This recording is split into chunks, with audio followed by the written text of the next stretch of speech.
Hello, everybody. Happy Monday. My name is Elise, and welcome to my tea table. It's a beautiful Monday. Um, so beautiful, I decided to keep up my beautiful wind background here. Had a really nice chat. Hey, Kayla, how's it going? Had a really great stream on Friday night looking at the definition of soul and breath, the connection between various cultures throughout the world, and the connection between soul and breath. And it was pretty mind blowing because that parallel exists in almost every indigenous culture that. Actually, any culture that I looked at with any type of academic writing about the word for soul and breath was almost the same. And in regards to the wind being like the soul of the world and the way that we interact with that soul. So hanging out with the soul of the world right now, the soul of the universe. But we're here to talk about food today. Every Monday I come on and do this Dignified Hospitality segment where we look at ways that we can bring more dignity to the food system. That includes everything from the farm to the supply chain to the restaurants and to all of the wonderful people that keep us fed and happy. Today's topic is actually not a new topic. I started talking about this topic pretty much at the end of last year and had made some forecasts that we will be going into a year of scarcity, a time of scarcity, and it looks as if the first big news has broken of one such example of this scarcity. I had generalized before that black peppercorns were going to be like one of those examples of something that we oftentimes take for granted, that we may find a shortage of. And that may mean, hey Nick, how's it going? Happy Monday, good to see you. Hey, thanks for the fun stream. That was a lot of fun. You should do more of that. Puppetry and storytelling, I like that. I need to do stuff like that too. I'm not good with the ventriloquism, but maybe I could try. Yeah, there's a shortage of ketchup right now. Everybody's talking about what's going on with the ketchup packets in the restaurant industry and how that's affecting the restaurant industry. So I'm going to look at some articles and try to understand specifically on this particular shortage. What is the reasoning behind it? What type of narrative is being told? Because I have a feeling when it comes to this theme of food shortages or all types of shortages, I mean, even building materials, wood, those types of things, we're already starting to see shortages on that, and that severely affects more than just the direct buyers of those products, especially something like your mom reported a cat food shortage. Well, so there we go. This is going to be like a domino effect. Like one after another, we're going to hear of new things. And I'm really curious to see what the narrative for mass media is to explain these shortages, because I'm sure that all of the big food trade associations, the lobbyists, they're working very hard to control that narrative, to not create panic, right? Because what happens when you create panic is like people panic buy and ridiculous, irrational things happen. So of course, it's understandable why the mass media would want to kind of control this story and make sure that it doesn't get out of hand. Again, we are listening to some crazy funky music by our good friend Sojourner. Oh yeah, he's got isn't this this sounds like what's that show, that cartoon? Yeah, this is it. This is his remix. It's cool, like even all of his remixes that are on this. I've got good news though. We have got like a super legit party gonna happen next week, 420. That's usually when we do our art streams with Zooted Art 702 and Nick Cantu. we've got DJ Dad shirt, which includes Sojourner and his band DJ Dad shirt, which includes Turbo Ted, who is like the king of all those synthesizers and drum machines, and of course Jonah on his trap kit are going to be coming in and playing some live jams with the green screen. So we're going to be getting tripped out. I'll have a couple of cooks coming in to help with the food. So yeah, we're gonna have a proper party. This will be the first proper party that I've hosted in the studio since the pandemic. I'm feeling like it's time. We're getting to that time. My vaccine is fully activated, and yeah, I think it's time that we start. And in June, I'm gonna start doing a lot more of these events where we have artists and musicians, and also a in-person component to the event. Of course, next week there will be no in-person component to it. Like, we're just going to be streaming it, which means that all of you wonderful people will get to enjoy it. So be prepared for that. That'll be the evening of 420, which is next Tuesday. So a little over a week.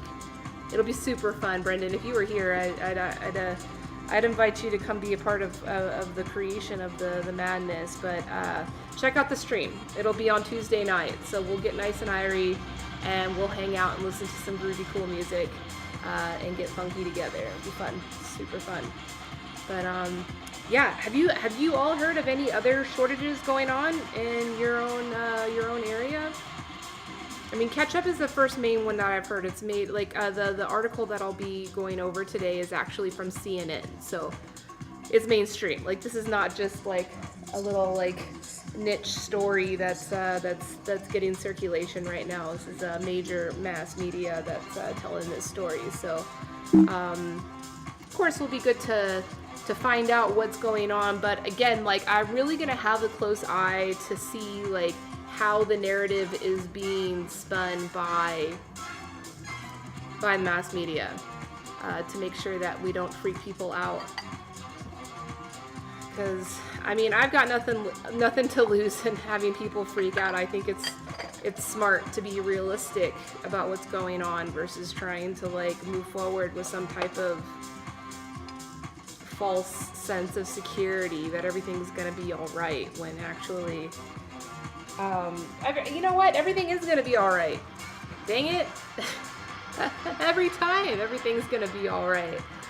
And what did Bob Marley say? He taught us that beautiful lesson. Everything's gonna be all right.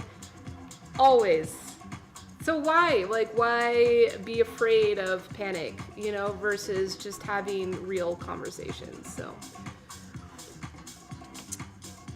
I'm gonna drink some tea. Yeah, this is what, Cowboy Bebop? Is that what it's called, this show? This is totally the intro to that. Sojourner's little remix.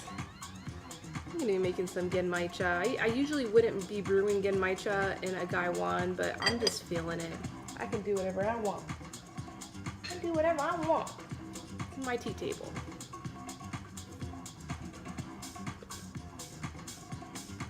Brendan, how you doing? Happy Monday to you.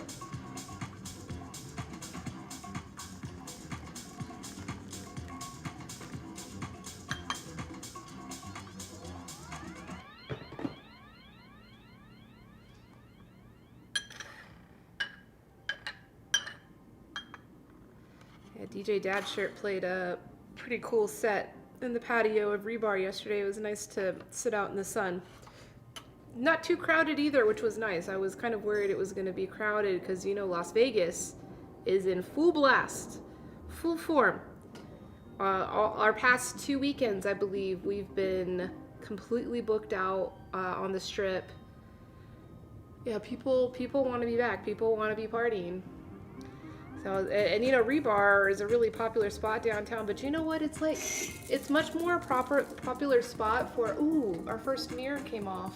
That's too bad. I'll have to glue it back on. That's dangerous. I cannot have these little mirrors falling off. I think it's like local people that really support Rebar, and so, I don't know if they're out and about in full force just yet, but the tourists, they certainly are.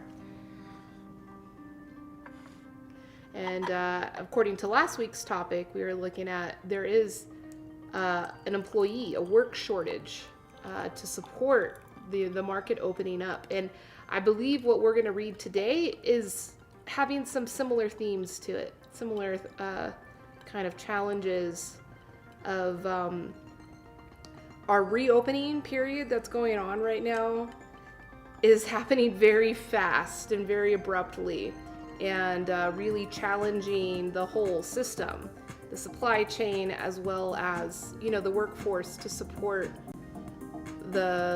all the restaurants opening back up. And not just restaurants, but just the world,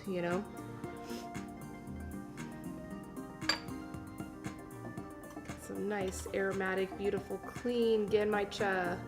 Woo, look at that.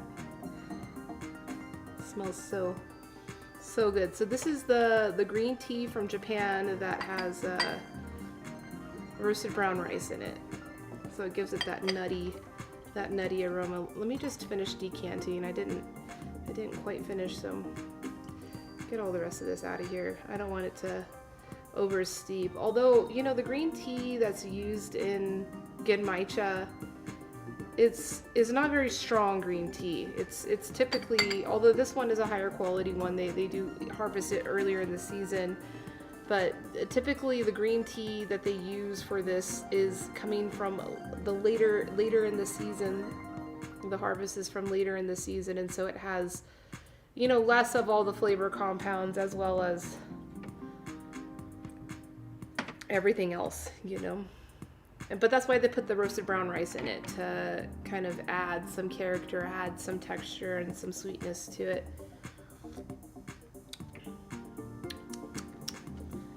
Yummy.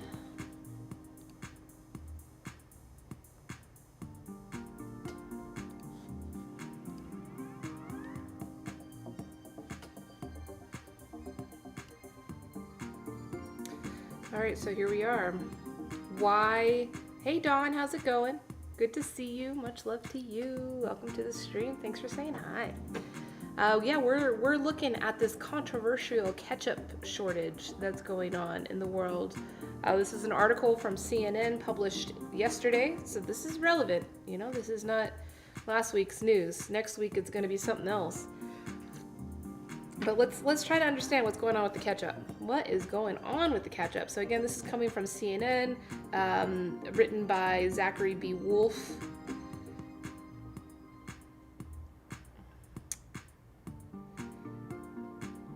There has been numerous stories in recent days about problems with the supply chain as the economy starts back up after last year's unprecedented shutdowns. It's everywhere.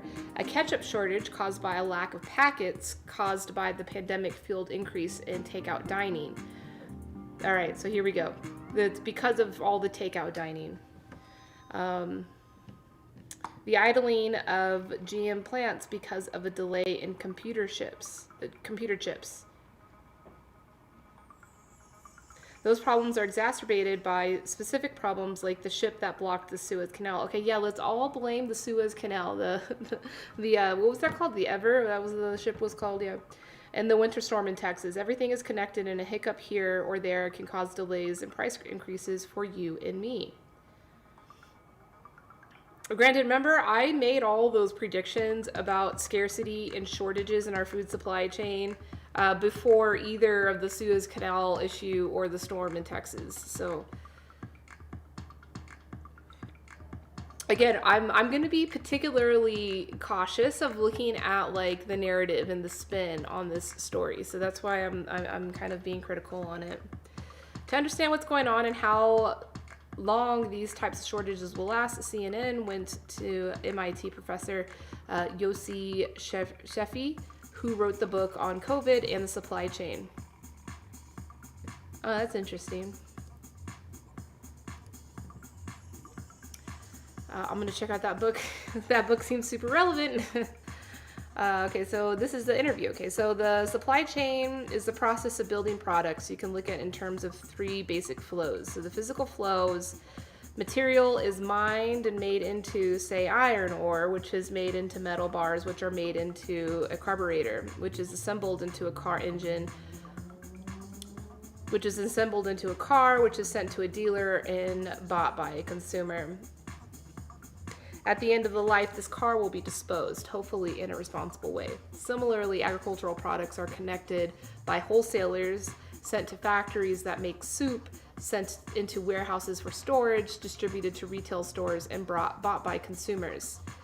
Each operation in the process is executed by different companies, so there is a chain of companies involved in transforming stuff mined or grown to finished products.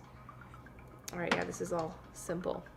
The chain also involves transportation providers, trucks, vessels, trains, airplanes, all kinds of intermediaries who help, for example, clear customs.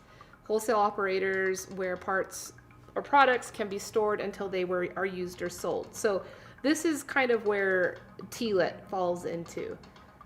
We are a supply chain platform, and our whole goal is to make all of these intermediaries that are discussed up here for tea and for whatever other agricultural commodity that we get involved in the trade, that we bring as much transparency and trust between all of those intermediaries, from the producer and even from the, treating the land and the natural resources that are involved in the production and supply chain of these products, having them have a voice, even though they aren't people.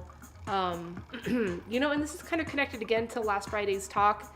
And so much has been kind of rolling around in my mind since Friday night, looking at kind of the cultural history of the concept of soul has really, and there was this term in literature that we were looking at of anthropocentric, which I'd never really heard of that term before, but I think that's something very related to this, and that even the way we set up our government and the way that we set up our processes of interacting with one another is very anthropocentric, meaning very human-centric, that the relationship between humans is top priority over the relationship with anything else in this reality, which is easy, to get caught up in, because humans find solidarity in this kind of consciousness and this ability for reason, that kind of allows us to become anthropocentric in how we develop our systems. So it's cool, in trying to let the land and the resources have a voice and be a stakeholder in this supply chain story. It's a very unique concept, but also very freaking ancient as well. Because if you look at how, indigenous societies were formed, humans were definitely the driving force, but the earth and land and natural resources had rights as well, just like how people have rights. All right, so information flow. To coordinate all these activities, companies involved send a huge amount of information to each other. These include orders, status reports, including sensor data, invoices, many regulatory forms, etc. In addition to coordinating activities, companies use this information to optimize their operations, the inventory they keep on hand, etc. Cash flow. While products flow downstream from suppliers to manufacturers to retailers, money mostly flow in the opposite direction as consumer pay retailers, who pay manufacturers, who pay their suppliers, who pay their own suppliers. Some supply chains have a dozen tiers of suppliers and sub-suppliers and sub-sub-suppliers. Yeah, so we're also trying to cut all that down as well. Not to say that, when I first started the company, it was really, I was focused on direct from the farmer to the consumer and cut everybody else out. There no need retailers, no need brands, because they end up absorbing most of the value. But over the years, I've really understood the importance of intermediaries, or as the word that I like to use is proxies. I like to use the term proxies. I feel like there's a lot more capacity for trust to be built in that way, instead of calling intermediaries or middlemen.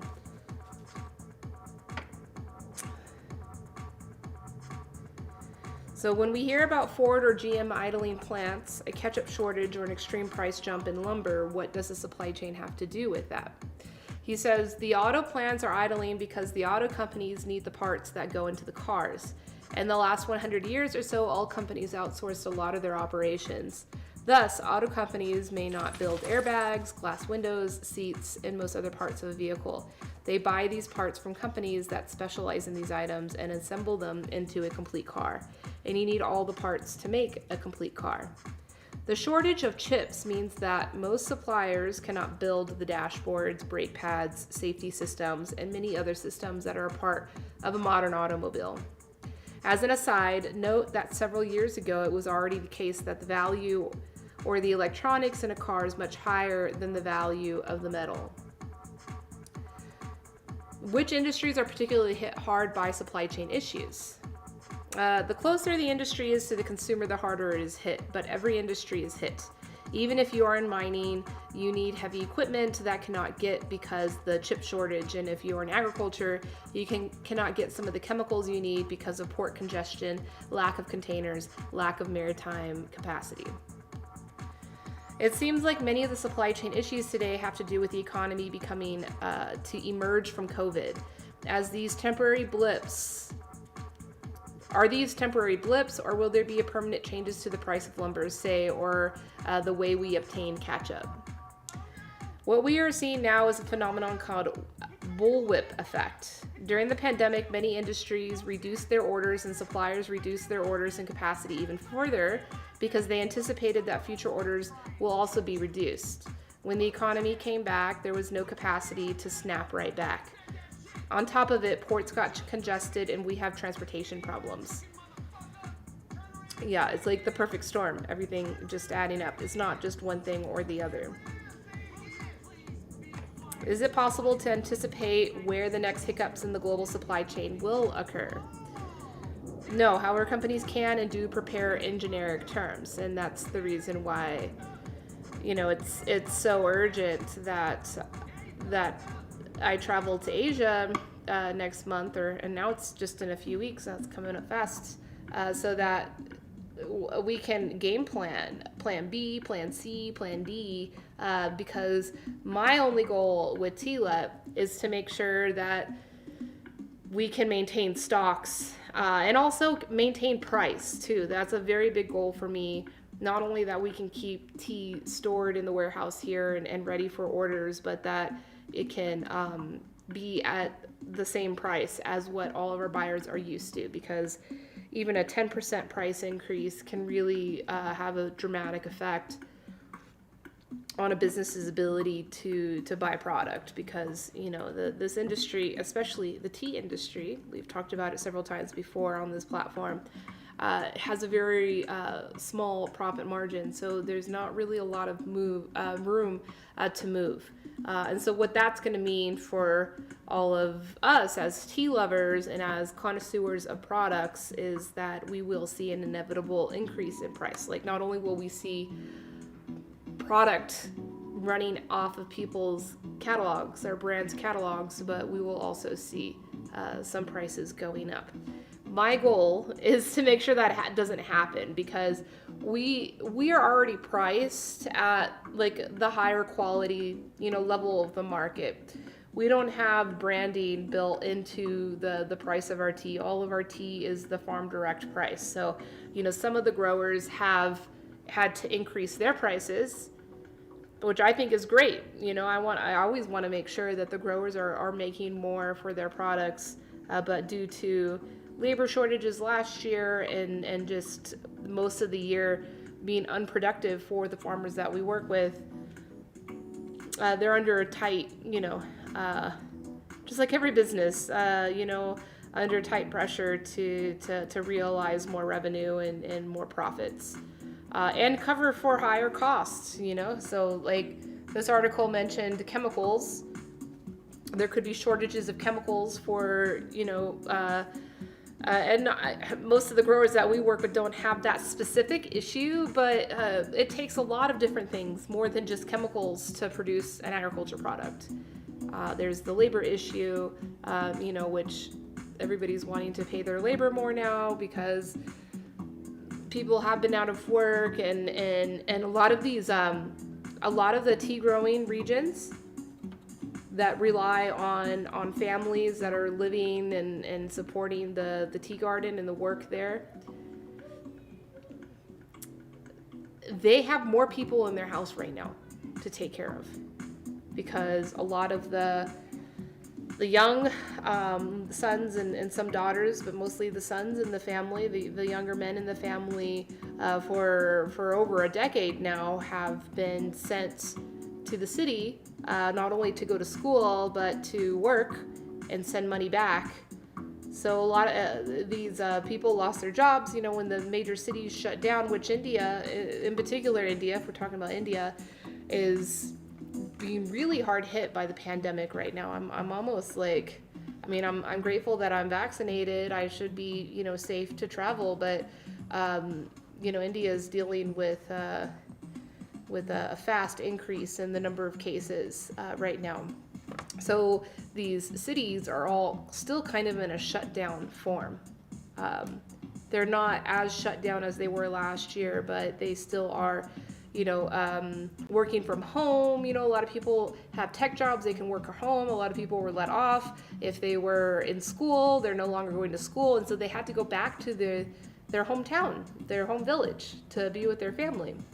And so these tea farm families are not receiving any type of income that was coming from their working children, and then now have those children in their house that they have to support. So, there's a lot going on, still going on, even though for us here, it kind of feels like this pandemic is over.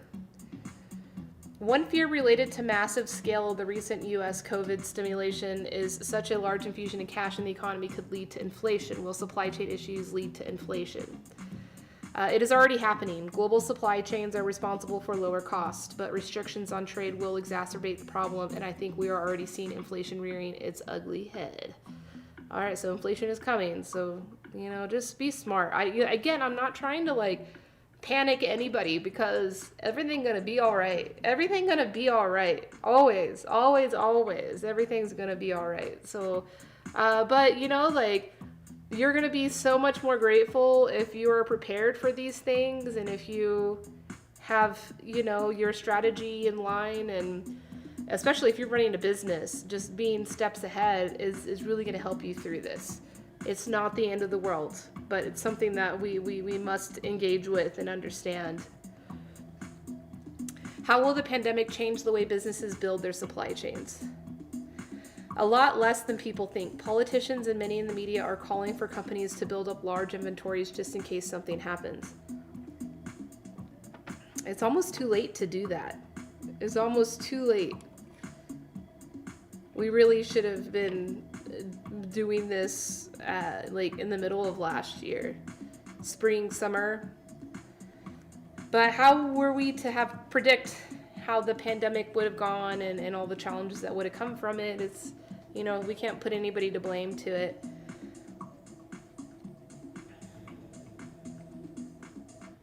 But the insidious thing is not only that does it cost more money to keep a large inventory, but the quality of products degrade. It's true in toasters and refrigerators and automobiles and everything. Same thing in tea.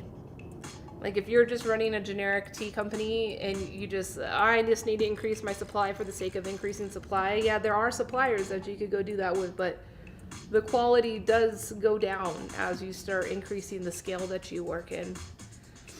In addition, it will be difficult to leave China with this vast ecosystem of excellent suppliers. Companies may move the last stage of the supply chain or the last few operations in order not to put a made in China label on their products, but most of the value and all the deep supply tiers will stay in China. Yeah, so all of this threat and aggression that the country of the United States exhibited towards China in regards to trade was all for naught, we have exponentially increased our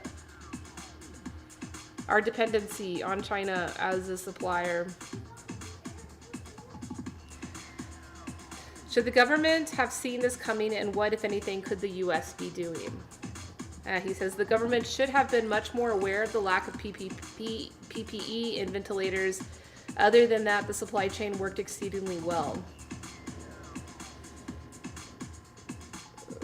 Okay, but anyway, I don't know if the government, really has a responsibility in this. I think business does. What do we know about how long will COVID-related supply chains issue persist? And he says it depends. We have to answer the question of globalization. If we will get into a more bitter trade war and less globalization, there will be less competition in international markets, and many of these high prices will stick. In addition, the Biden $2 trillion program will allow people to pay for this, and I think we are already in the beginning of an inflationary cycle. It is just that the data is behind. If the situation will not get worse than it is today, prices will go down in a few months. But my guess is that they will stay high and fuel further inflationary pressures. So yeah, that's it. How many months it took them? 4 months after I started talking about this until...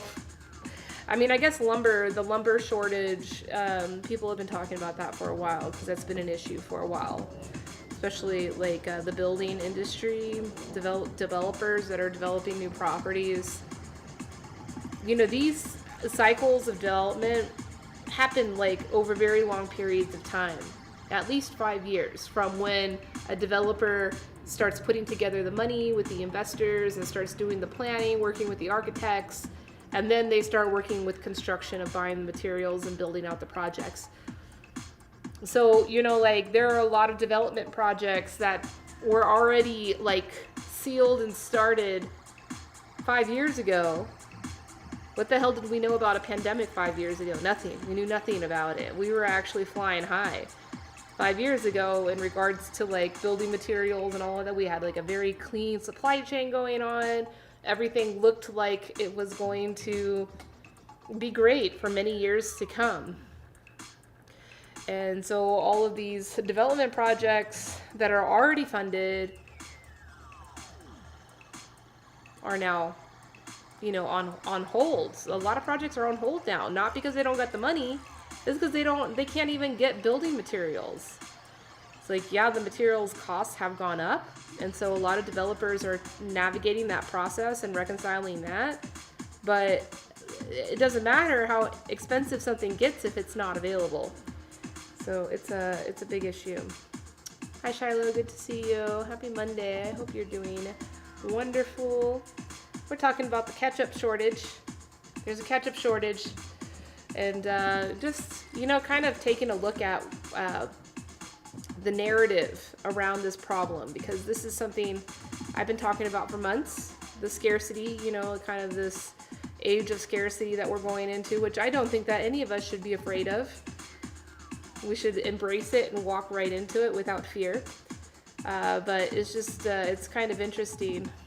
Oh, here, this is from NPR, specifically about Heinz. So I guess, I don't know if it's just Heinz, but a lot of these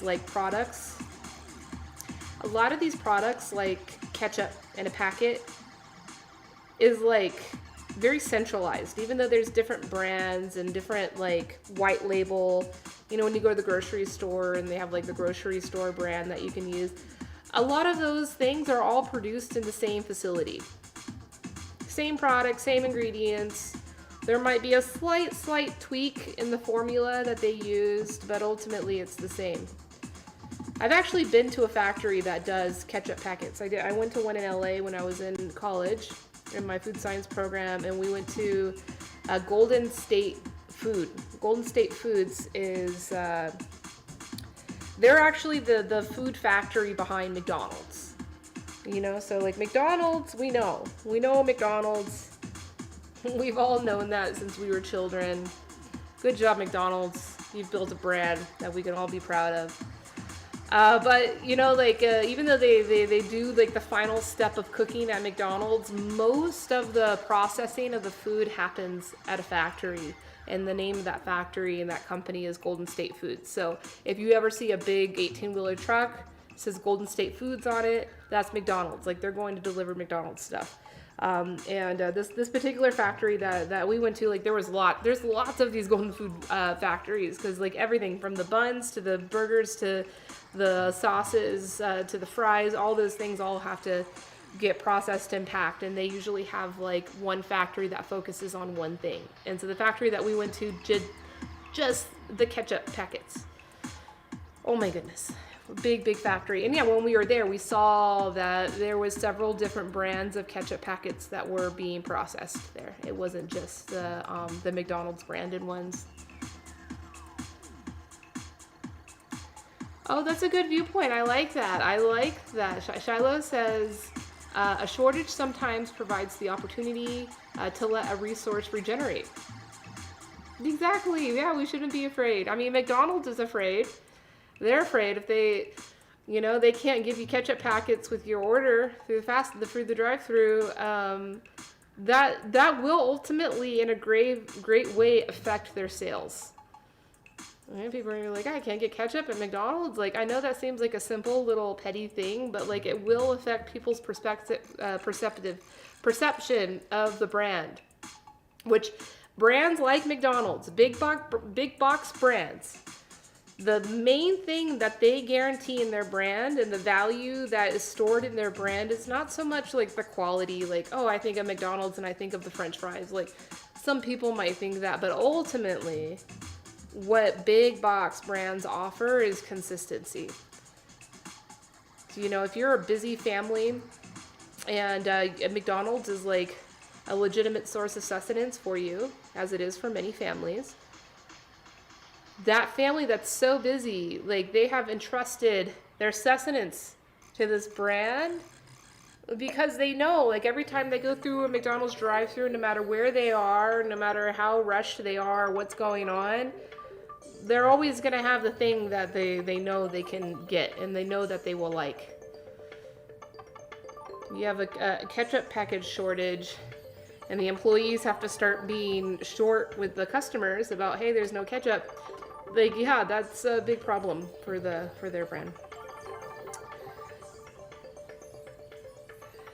So it says, this is an article from NPR. From toilet paper to hand sanitizer to disinfecting wipes, the COVID-19 pandemic has led to some major shortages across the U.S. While supermarket aisles may have finally returned to their fully stocked state, restaurants across the country are now facing a new and uniquely American shortage: ketchup. They are really sweating over it. I mean, it's costing a lot, says Heather Haddam, a mashup reporter for the Wall Street Journal. It's, a service issue, so for these restaurant owners, it's not a laughing matter. Initially, ketchup sales were booming. Retail ketchup sales were 15% higher last year than 2019. But the restaurant reopening, the popular condiment is running out fast. Everyone was sheltering at home, and manufacturers really prioritized grocery customers. So everyone was, eating their burgers and fries at home. A big part of the problem is the need for single-use individual ketchup packets for takeout and delivery, as opposed to the big glass bottles that sit on top of restaurant tables. The manufacturers have to ship production back, and that is not something that can happen easily or quickly. Haddon says prices for packets rose by 13%, which has caused restaurant owners to divvy up ketchup into a single-serve containers themselves. Haddon says some general managers were having to go out to Costco or other wholesalers and just pull bottles off the shelf. One of the main challenges, she tells NPR, is finding alternatives for the most loyal of Heinz fans. Heinz really is the favorite, so they have nearly 70% of the U.S. retail market share for ketchup, she says. People do really love it and are pretty loyal to it. But help is on the way. The country's largest ketchup supplier, Heinz, promised it would increase its ketchup production by 25%. The company will produce at least 12 billion packets to catch up. Get it? Ketchup, catch up. Yeah, I don't know if it's as simple as that. I don't know if it's as clear cut as these articles make it out to be. You know, because the last article was conflicting. The last article cited that the shortage of packets was because during the pandemic there was more takeout orders and drive-through orders, which I believe. You know, I think fast food did well throughout the pandemic. So this ketchup shortage, I think there's something more to it. I think there's something more to it. And that full story, that full clear story is not being told.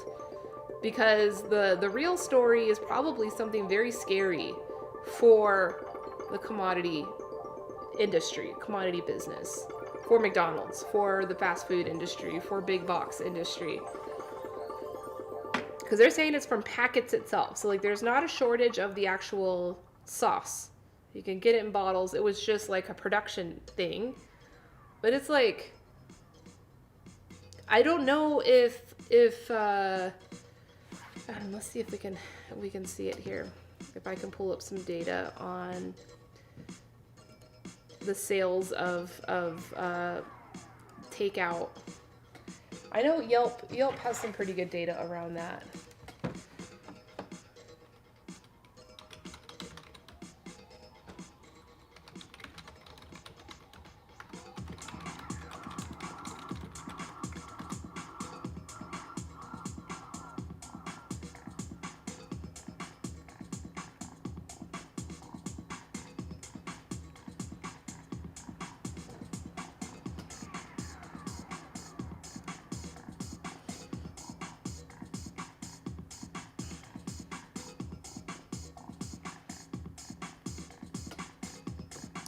I mean, we got to get rid of the single-use ideology anyway, so maybe, yeah, this is a blessing.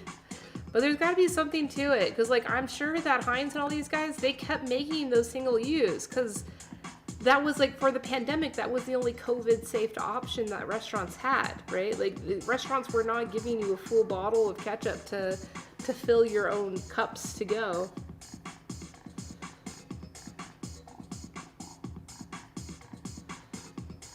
Yeah, it's a good point. Shiloh says, it's scary for industries for sure. It's likely would force a shift into the consumer mindset. How so? We'll have to see. Yeah, I mean, at the end of the day, the consumer is going to have to reconcile this. Like, the industry can do whatever they want. Like, with this narrative, this spin that's being put onto the story, this is what the industry is doing to try to control the problem. Is trying to arrest everybody assured, like, oh, don't worry, it's gonna be all fine. It's gonna be all fine. But, you know, at the end of the day, the consumer is gonna have to figure out what they value.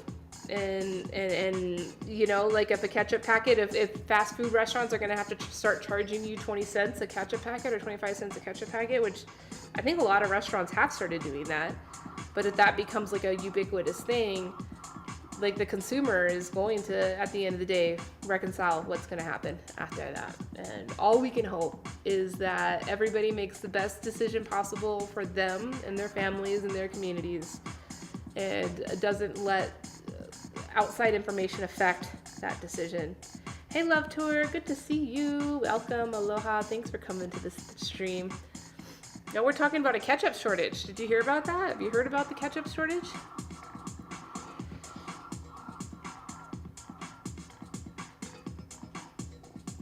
We just heard two conflicting stories about why there's a ketchup shortage. So I smell something fishy.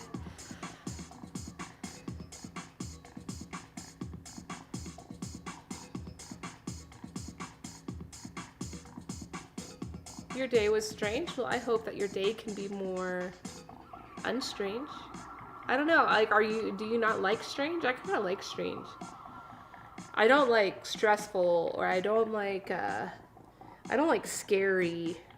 But a strange day, I can deal with that. Just, it depends on the context, I guess.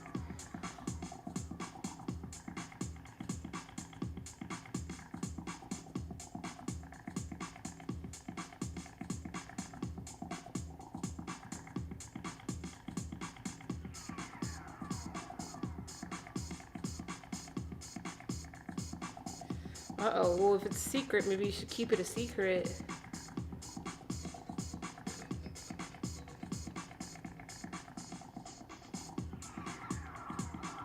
All right, so I'm going to read from this report. This is a restaurant report.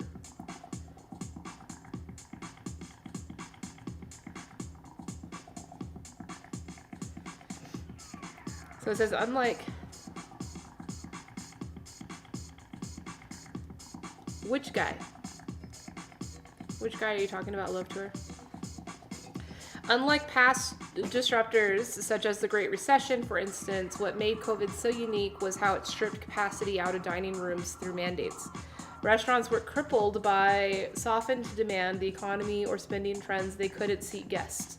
At points in March and April, there were markets faced with non-existent capacity. It left restaurants no other option but to focus on off-premises or shut down the doors and try to wait it out.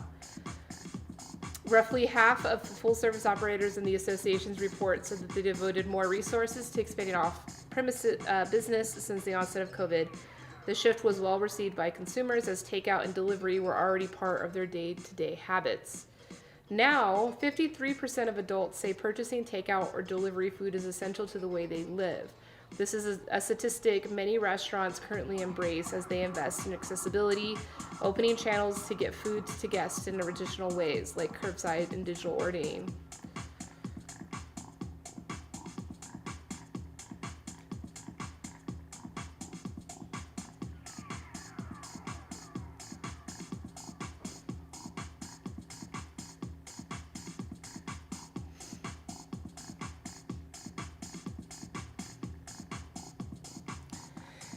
I mean, so this is interesting. So these are the different categories of restaurants that said that they had increased their dining out, takeout, dine out options. So family dining, 49%, casual dining, 52%, fine dining, 53%. Wow. That's interesting.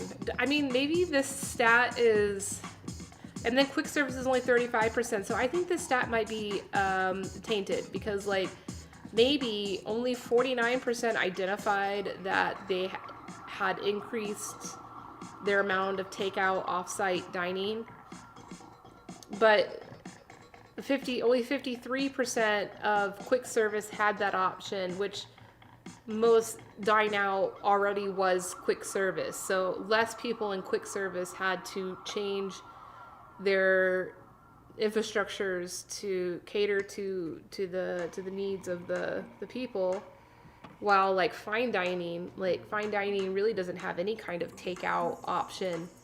Because the purpose of fine dining is to, yeah, go ahead and send me a whisper, I'll check it out. They already had like ordering out and dine out available, while fine dining doesn't do that. So I don't know if this is like a really good stat to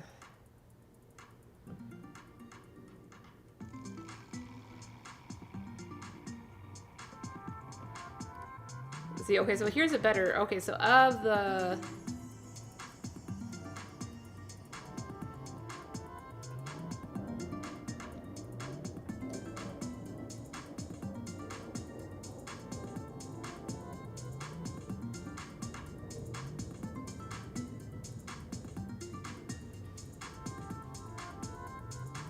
oh, so even fast casual and quick service had increase of the amount of takeout. Right, so all of this suggests that like single-use ketchup packets increase in demand during the whole time of the pandemic. So like there's not like a renewed increase of demand for ketchup packets. So that cannot be true. But I mean, certainly during the time of this last year, restaurants could have been consuming more ketchup packets. And now, you know, that one article that we looked at from the NPR, they were saying it was because Heinz changed their operations to cater to more grocery. I don't think that there was an increase in grocery ketchup. I don't know. I'll look that up. I mean, if anything, I learned how to make ketchup on my own because, like, if I did want ketchup, like, I don't even eat Heinz ketchup because they all use high fructose corn syrup, and I've, like, that's, like, one ingredient I've, like, X'd out of my diet. Like, and I recommend, It's a wonderful thing to do. It's like the easiest diet to go on. You X out high fructose corn syrup from your diet, it'll pretty much rule out any type of processed food. And then once you take processed food out of your diet, then you'll notice yourself feeling a lot more energy and a lot better. So, and then you also don't support a corrupt business world. So, yeah, I learned how to make my own ketchup. I just, yeah, but let's see, like 2020 sales of ketchup in grocery store.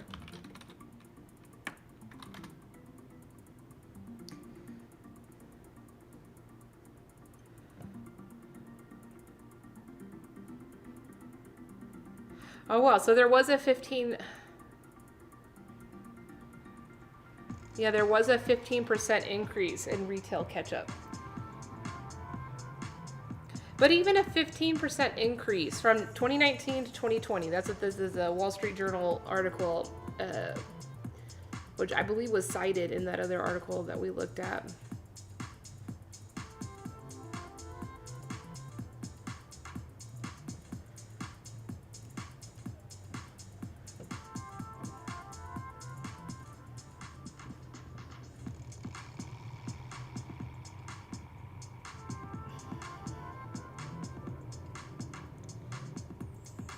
I will say this much though, like as running like a wholesale supply business, I have seen like a pretty dramatic increase in ordering over this year over last year, even though I'm not too sure that like those businesses have really increased in their business. I believe my intuition is that these tea companies in like response to the pandemic, in response to, you know, most of the clients that we distribute tea to are then reselling tea to local restaurants and cafes, right? So pandemic started, restaurant industry closed down, and so it was just kind of like a response to that a lot of these business owners just became very conservative in their ordering and their purchases because they didn't want to be sitting on a bunch of stuff. Now there's regrets, you know, now they're saying, oh, I wish I would have bought some because, yeah, there's supply chain issues now. And so now that things are starting to open back up, people are feeling more confident again, and it's like, okay, I've got to like re-up my stock, I've got to re-up my warehouse and support all this. And so, yeah, that could have affected. All right, so let's see. Packet prices are up 13% since January 2020, and their market share has exploded at the expense of tabletop bottles.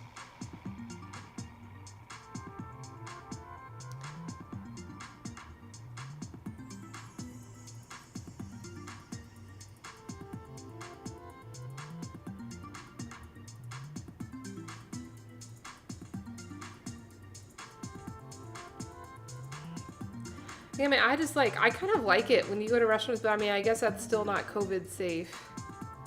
When you go to restaurants and you can like fill up your own ketchup cups, I like that. That shouldn't be an issue here. But yeah, I don't understand how packets. I understand price going up.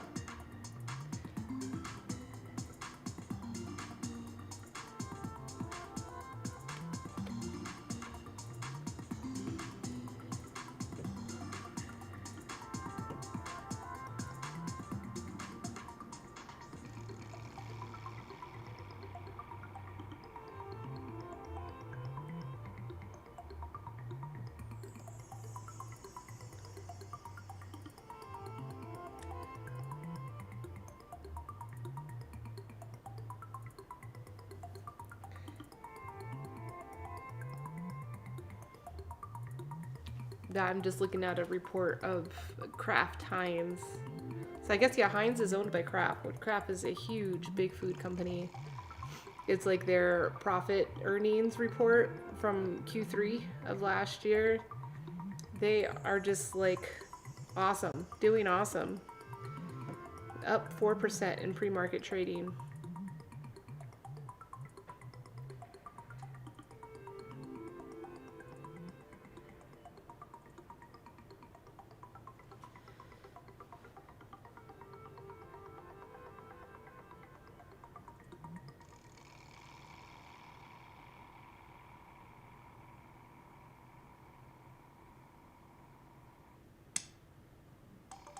Compared to its peers, Kraft generated the highest increase in sales over the past 12 weeks at U.S. retail stores.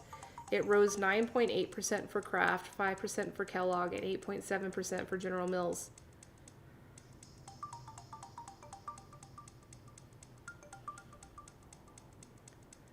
Oh, but one good news is their organic lines all increased 6.3%. It didn't increase as the rest of their company, but it increased. So if you're looking for organic high fructose corn syrup.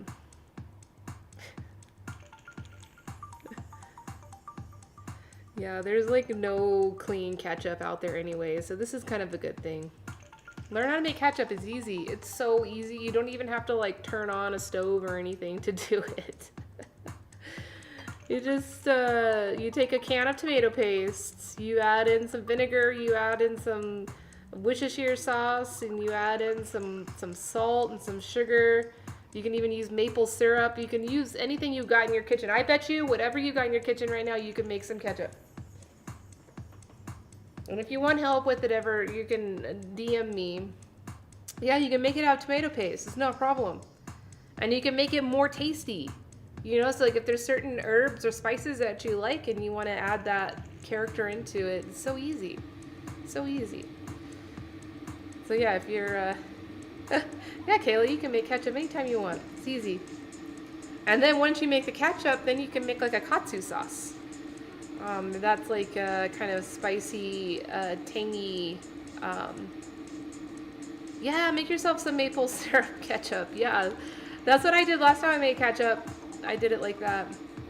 I usually keep some ketchup on stand, but I like to keep it fresh. So, you know, I'm not always craving ketchup, but like if I'm like making French fries or something like that, yeah, you want some nice tomatoey stuff to dip it into. But yeah, tomato paste. I have not seen a shortage of tomato paste, but that'll be next. I'm sure there is a shortage of tomato paste related to the story of ketchup shortage. It's like, so, you know, I'm not going to encourage you all to do any kind of panic buying, but just smart buying. So maybe when you go shopping now, it will be smart of you to start collecting some things, such as cans and actually you can get tomato paste in like retort pouches. So that's what I've been doing because I don't like having, you know, cans stacked in my pantry. I don't know. I don't mind it, but I like the retort pouches. Those are like foil pouches. They're like flat. And they're usually like $1 a piece. It's like every time you go to the store, just like grab a few things like that. Like don't fill your cart with a bunch of like doomsday stuff. Like no, that's not going to be enjoyable for your diet. But like just every time you go, just think about it. And like, okay, here's like a new type of preserved ingredient that I want to start playing with. Because there may come a time, who knows? We don't know. We have no idea where these shortages and what it's going. Oh yeah, you can get tubes. They have tomato paste in the tube, which are nice because then you can keep it in the fridge. You don't have to use the whole tube at one time. Yep, there you go. Another solution right there.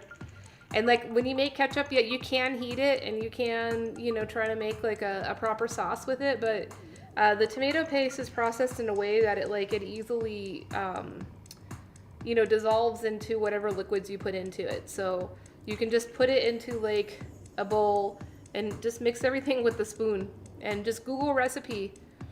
And if you're missing an ingredient or two, you are welcome to private message me and ask me, and I will help you figure out how to make your ketchup. Food is not that hard. You know, that's another reason why, like, I think, like, I'm always advocating for, like, intuitive tea brewing. And I also like to advocate for intuitive cooking. Because, yeah, it'll help you a lot in times like this.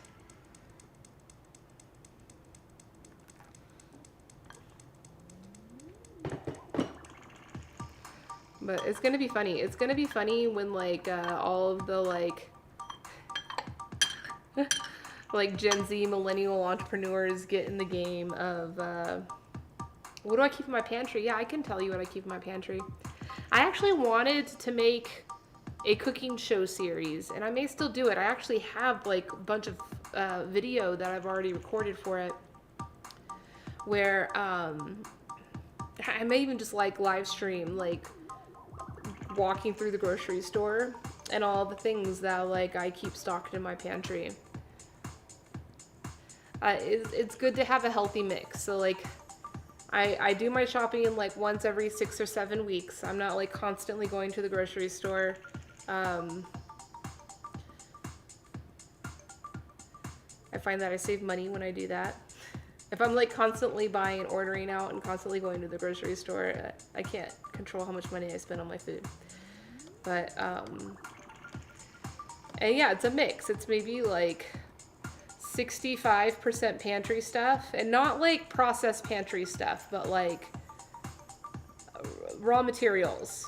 So like baking ingredients and spices and different, you know, sauce ingredients. Very minimal pasta. Like I even like making my pasta from scratch. Like rice is probably the only like convenience food that I keep at my house regularly, and that's hardly convenience food. You still have to make the rice, but yeah, and then I buy a bunch of meat that I can freeze. I can like prep in like single serving amounts in freezer bags and pull those out as I need them.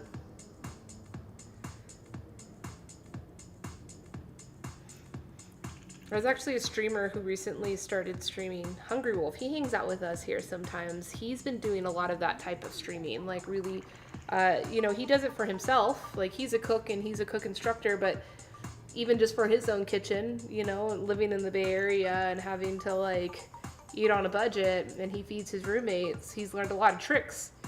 And so he shares a lot of that in his stream. So I'd recommend, you know, checking him out. Give him a follow. Let me get his link here.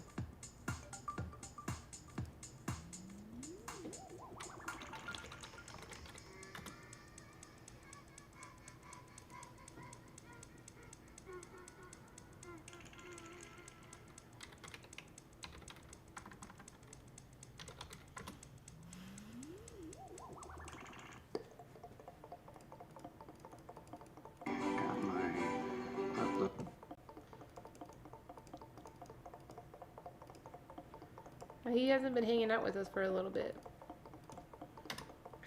I wonder where he's been. Hey Peter, good to see you. Hope you're having a beautiful week so far.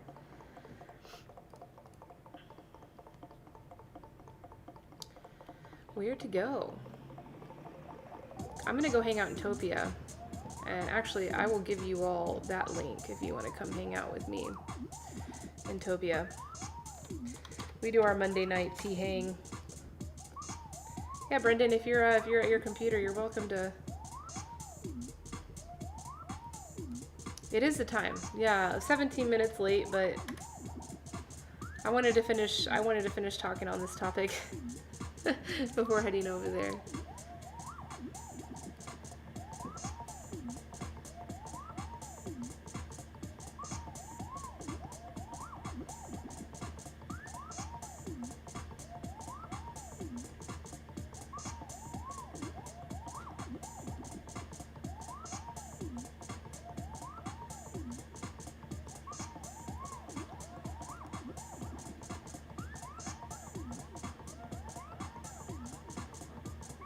You know what? Let's go raid Jason. There's like this new rapper, streamer that I've been hanging out with, getting to know. He's very talented.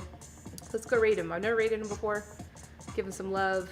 His name is Jason. He does freestyle rap. So yeah, when we go in there, we'll tea raid it out, and then hopefully he'll sing about tea. It'll be so cool. Or rap, I should say. He raps, but he also plays music too. He's super talented. He's talented and has a pretty rad community. So let's go raid him. I'll see you all tomorrow. I'll be back for an art party tomorrow night. And yeah, all the rest of the week. I love you all.